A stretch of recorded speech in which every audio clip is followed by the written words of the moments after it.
Secretary. I wanted to ask you some questions today about social prescribing. As you know, social prescribing, sometimes referred to as community referral, is a means of enabling GPs, nurses and other primary care professionals to refer people to a range of local and non-clinical services. So it does promote a more holistic approach to health matters, and as such I think it is a welcome development. Now, it's widely acknowledged that Wales does have a major problem with obesity, with 59% of adults in Wales classified as being obese. And more worryingly still, the figures for children also show that almost a quarter of children are obese. What steps is the Welsh Government taking to encourage the use of social prescribing to tackle the obesity problem? This Government has already taken an approach to promoting social prescribing and to develop the evidence base for its impact on physical and mental health. I've made a series of announcements about a range of projects that we are supporting with additional resource. You may have missed them. I'll happily direct you to them again. And in addition to that, you may also want to take a look at some excellent examples of large-scale social prescribing, some of which are taking place in North Wales with a broader health board approach, and of course the excellent Valley Steps initiative that has its headquarters in Cynon Valley. So we recognise the case for more social prescribing. We look at more evidence about what they could do, and it is not just in the field of having a healthier weight, but a range of potential benefits we wish to understand and then properly exploit. Yes, I think you're right that there is a range of approaches that are needed to tackle the problem, and I'm glad to hear that you are taking social prescribing seriously.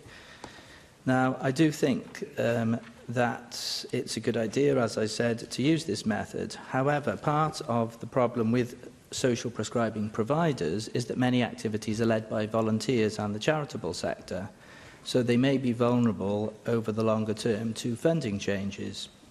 Has the Government given any consideration to ring-fencing funding for some of these vital projects in the future? Well, as I said in my first answer, I have announced additional funding to support particular social prescribing projects organised by a range of people in the voluntary sector in particular. But part of the challenge about social prescribing is often these are low-cost or no-cost activities in any event. It's about encouraging people to make use of them. You may also wish to look at the National Exercise Referral Scheme, which is a scheme that has run for a number of years. A number of members will be familiar with in this chamber and has excellent results in terms of helping to improve people's physical and mental health. But of course we'll always review the amount of funding available to try and deliver on the objectives that we wish to deliver for the people of Wales.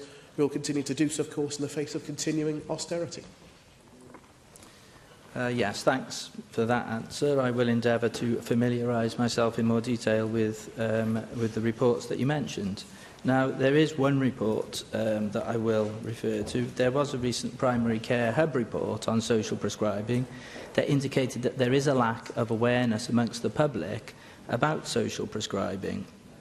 Obviously, for social prescribing to work, we need the public to be well aware of it, and also, of course, the GPs.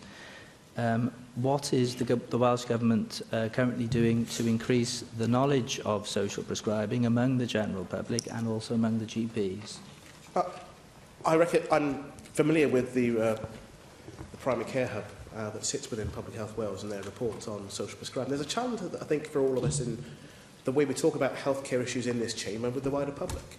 I don't expect the public to become more familiar with the term social prescribing in general terms to understand what it is, because there are a variety of things that we would call social prescribing.